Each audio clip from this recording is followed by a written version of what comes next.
அப்போஸ்தலர் 27:14 ராத்திரியானபோது 4ஆம் ஆதிரியா கடலிலே அலைவுபட்டு ஓடுகையில் நடுஜாமத்தில் கப்பலாட்டுகளுக்கு ஒரு கரை கிட்டி வருகிறதாக தோன்றிற்று. உடனே அவர்கள் விழுதுவிட்டு 20 பாகம் என்று கண்டார்கள்.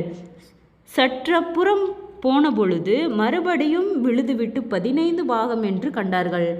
பாறையின் இடங்களில் விழுவோம் என்று பயந்து பின்னணியத்திலிருந்து 4 நங்கூரங்களை போட்டு பொழுது எப்பொழுது விடியுமோ என்றிருந்தார்கள்.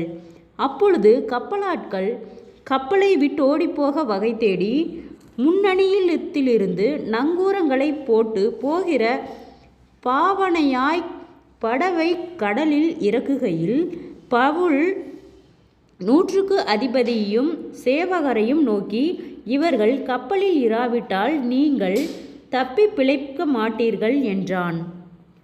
அப்பொழுது போர் சேவகர்கள் படவின் கயிறுகளை அறுத்து அதை தாழ்விடா விட்டார்கள். பொழுது விடிகையில் எல்லாரும் போஜனம் பண்ணும்படி பவுல் அவர்களுக்கு தைரியம் சொல்லி, நீங்கள் இன்று 14 நாளாய் ஒன்றும் சாப்பிடாமல் பட்டினியாயிருக்கிறீர்கள். ஆகையால் போஜனம் பண்ணும்படி உங்களை வேண்டிக் கொள்கிறேன். நீங்கள் தப்பி பிழைப்பதற்கு அது உதவியாயிருக்கும். உங்கள் தலையிலிருந்து ஒரு மயிராயிலும் விழாது என்றான். இப்படி சொல்லி அப்பத்தை எடுத்து எல்லாருக்கு முன்பாகவும் தேவனை ஸ்தோத்தரித்து அதை பிட்டு புசிக்கத் தொடங்கினான்.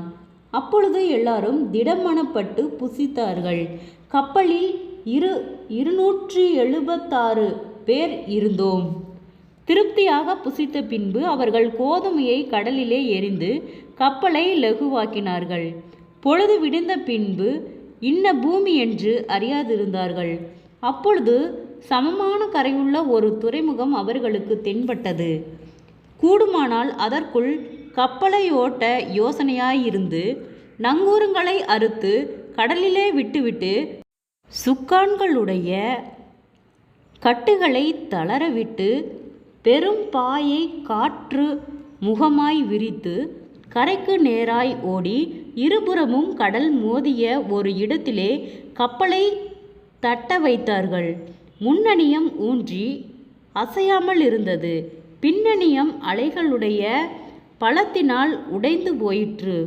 அப்பொழுது காவல் பண்ணப்பட்டவர்களில் ஒருவனும் நீந்தி ஓடிப்போகாதபடிக்கு அவர்களை கொன்று போட வேண்டுமென்று போர் சேவகர் யோசனையாயிருந்தார்கள். 100க்கு அதிபதி பவுலை காப்பாற்ற மனதாயிருந்து அவர்களுடைய யோசனையை தடுத்து, நீந்தத்தக்கவர்கள் முந்தி கடலில் விழுந்து கரை சேரவும் மற்றவர்களில் சிலர் பலகைகள் மேலும் சிலர் கப்பல் துண்டுகள் மேலும் போய் கரையேறவும் கட்டளையிட்டான். இவ்விதமாய் எல்லாரும் தப்பி கரை சேர்ந்தார்கள். ஜெபம். கிருபையாய் நேசிக்கிற நல்ல தகப்பனே, ஆசீர்வாதமான வேலைக்காய் நன்றி செலுத்துகிறோம்.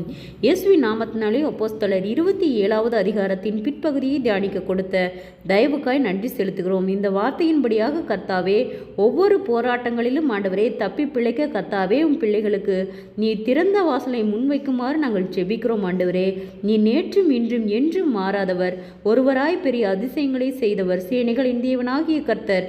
நீர் பரிசுத்தராய் இருக்கிறது போல எங்களையும் பரிசுத்தப்படுத்தி பாதுகாத்து வழி நடத்தும். அற்புதத்தின் தேவன் ஒவ்வொருவரையும் ஆச்சரியமாய் வழி நடத்தும். குறைவுகள் எல்லாம் கிறிஸ்து இயேசுவுக்குள் மகிமையால் நிறைவாக்கப்படும்படியாய் நாங்கள் ஜெபிக்கிறோம். ஆண்டவரே, உம் பிள்ளைகளுக்கு விரோதமாய் உருவாக்கப்படுகிற எந்த ஆயுதங்களும் வாய்க்காதே போகும்படி செய்யும்.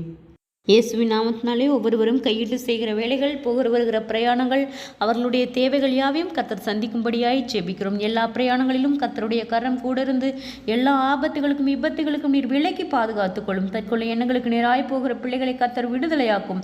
மன அழுத்தங்கள், மன பாரங்கள், சோர்வுகள், கவலைகள், நிந்தைகள், அவமானங்கள், வீண் பயங்கள், கலக்கங்கள், மன அழுத்தங்கள், பாரங்கள் யாவும் இயேசுவின் நாமத்திலே விலகும்படியாய் ஜெபிக்கிறோம்.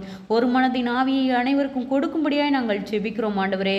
வியாதிகள் பலவீனங்கள் இயேசுவின் நாமத்தில் விலகும்படியாய் நாங்கள் செபிக்கிறோம். அற்புத சுக பலன் ஆரோக்கியத்தை கட்டளையிடும். ஒவ்வொரு பிரயாணத்திலும் கர்த்தருடைய கரம் கூட இருந்து பாதுகாத்து வழி நடத்தும்படியாய் செபிக்கிறோம்.